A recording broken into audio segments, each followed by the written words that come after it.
It was Thanksgiving night, November 28th.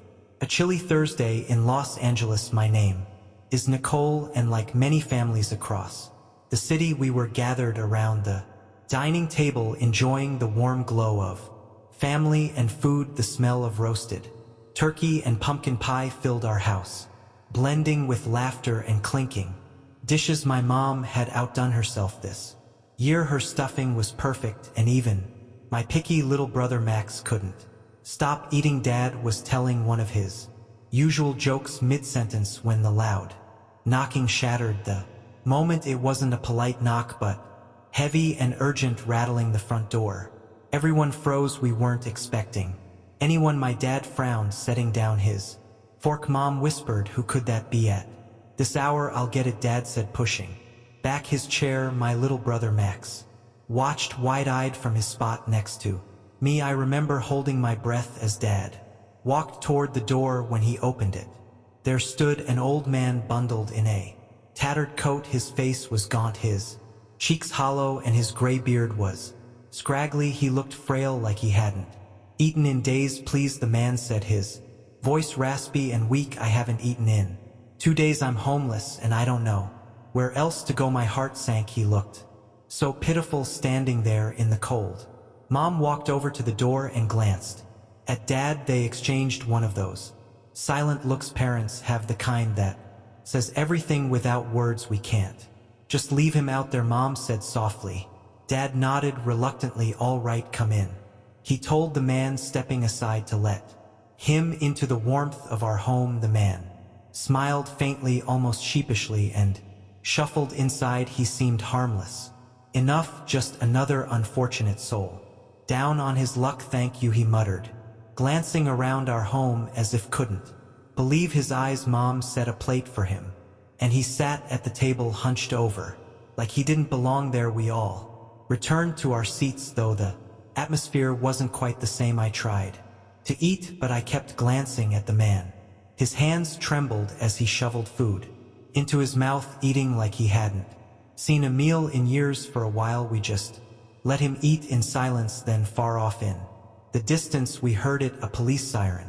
It wasn't unusual in Los Angeles, but something about the way the man stiffened caught my attention. His hands froze midair, and his whole demeanor changed. The faint smile he'd worn was gone, replaced by something darker. His eyes darted toward the front door. "What's wrong?" Mom asked cautiously. The man didn't answer. Instead, he reached into his coat, and before we knew it, he pulled a gun. My blood ran cold. He pointed it at us, his voice low but commanding. "Nobody moves, nobody opens that door." The room went silent. My dad raised his hand slowly, trying to stay calm. "Look, we don't want any trouble." "Quiet," the man barked.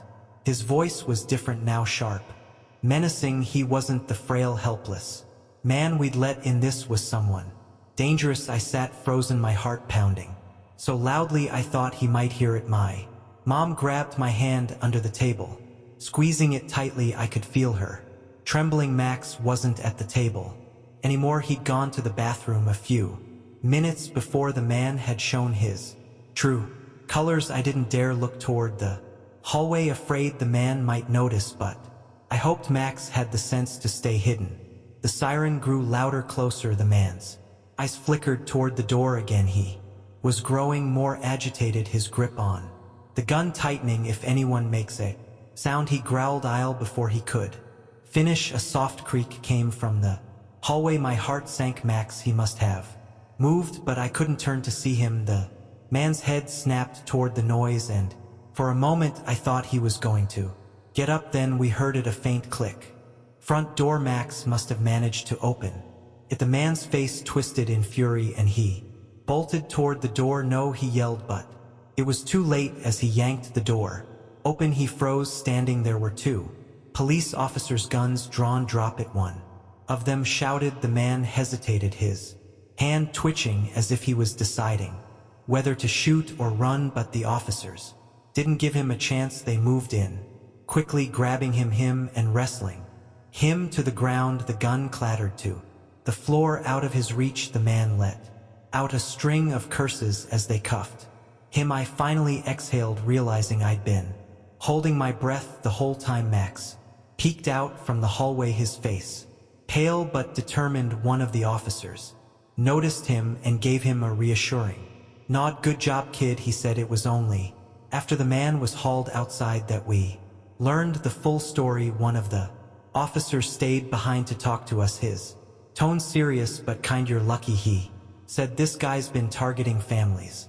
On Thanksgiving he robbed a family a few streets down tonight and held them at gunpoint. During dinner they managed to call us after he left, and we've been tracking him since." The officer glanced toward Max, who was now clinging to Mom's side. "Your little brother probably saved all of you," he added. My hands were still shaking as I wrapped an arm around Max.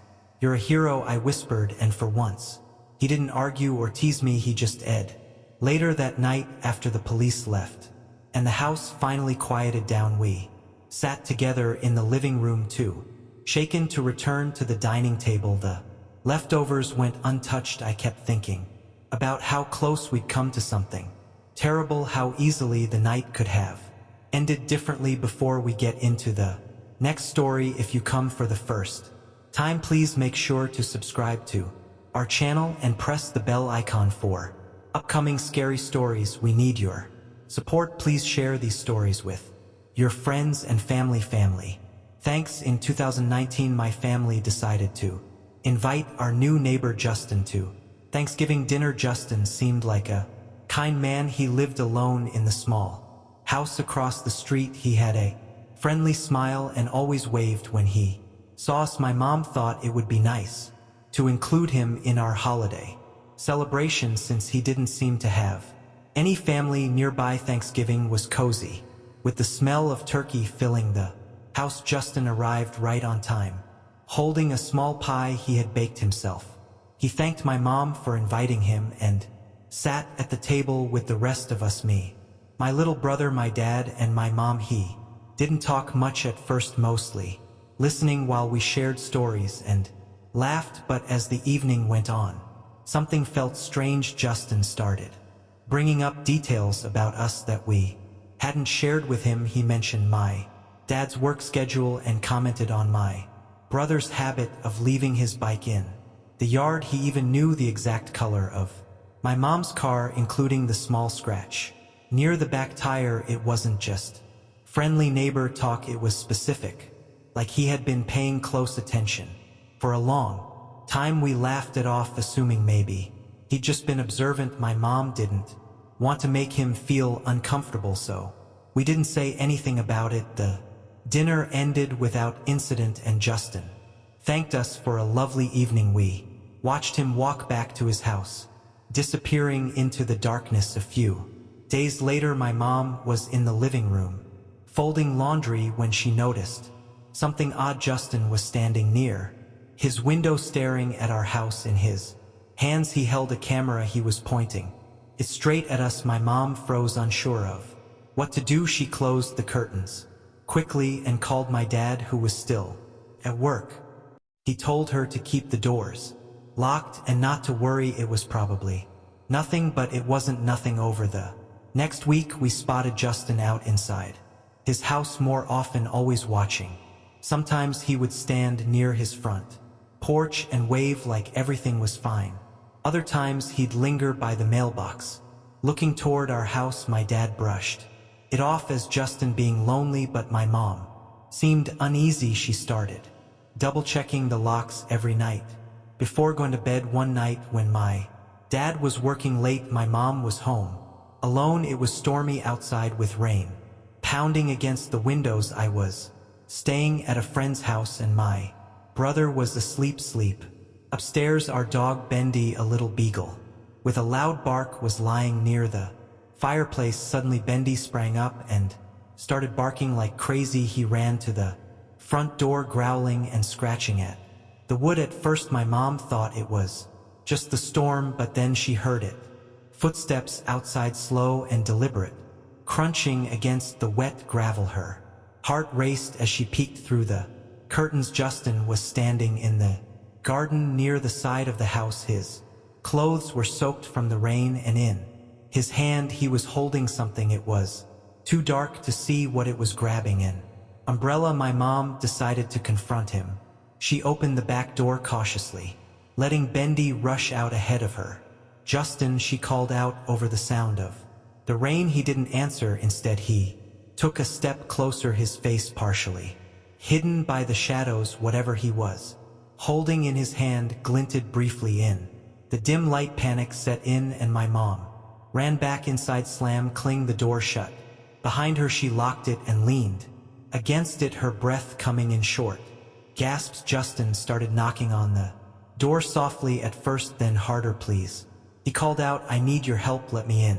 My mom grabbed her phone and called the police, her hands shaking. She didn't dare move from the door, afraid he might try to force his way in. Bendy barked furiously from inside, his little paws scratching at the door. The knocking stopped suddenly and everything went quiet except for the rain. Moments later, flashing blue lights illuminated the yard. As the police arrived, they found Justin still standing in the garden, drenched and silent. In his hand was a small notebook filled with notes and sketches of our house. The police took him into custody, and for the first time that night, my mom felt like she could breathe again. A few days later, the police came back to our house to share what they had discovered. Justin had been watching our family for months. They found hundreds of photos of our house taken at different times of the day. There were pictures of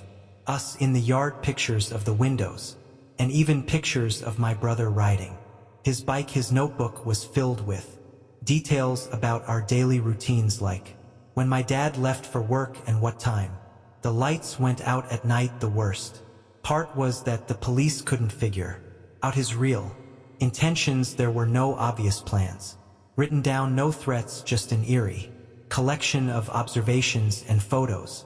They said he might have been planning to break in, but they couldn't be sure.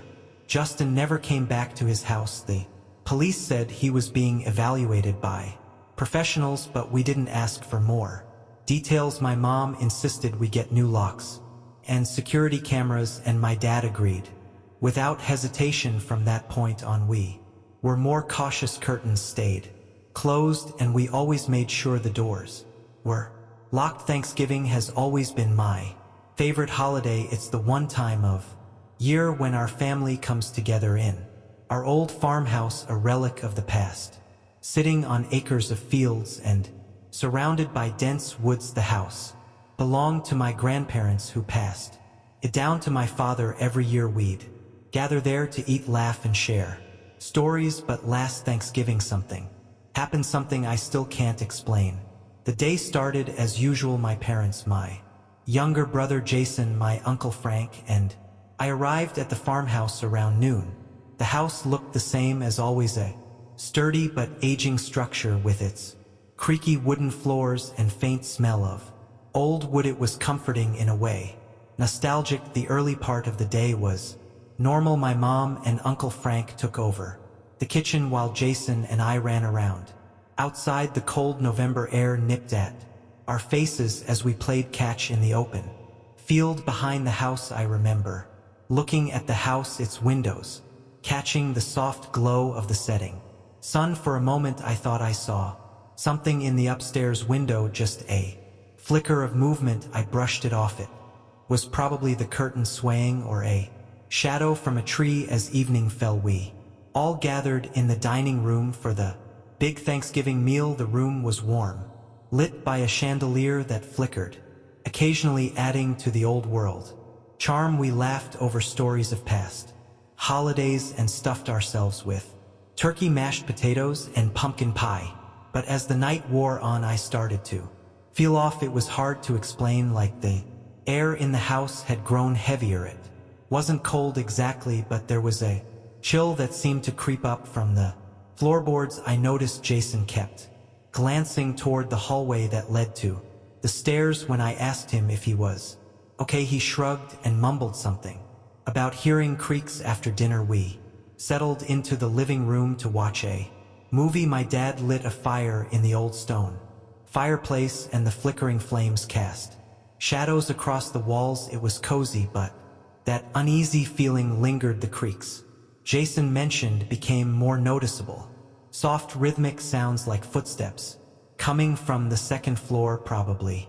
The house settling, Uncle Frank said when I pointed it out around 10 p.m. Jason and I went upstairs to the room we always shared when we stayed over. It was a simple room with 2 twin beds and a small window overlooking the backyard. The moonlight streamed in, creating a pale glow on the wooden floor. We got ready for bed, but Jason was unusually quiet. After a while he said, "Do you think there's someone in the house?" I laughed nervously. "What are you talking about?" He hesitated before saying, "I thought I saw someone standing by the barn earlier, but when I looked again, they were gone." I didn't want to scare him or myself, so I brushed it off. "Probably just your imagination. Let's get some sleep." But sleep didn't come easily. The wind outside howled and the old farmhouse groaned as it always did, but there was something different that night. Around midnight, I was jolted awake by a sound, a loud thump like something heavy falling. Upstairs, Jason was already sitting up in his bed wide. "Did you hear that?" he whispered. I nodded, my heart pounding.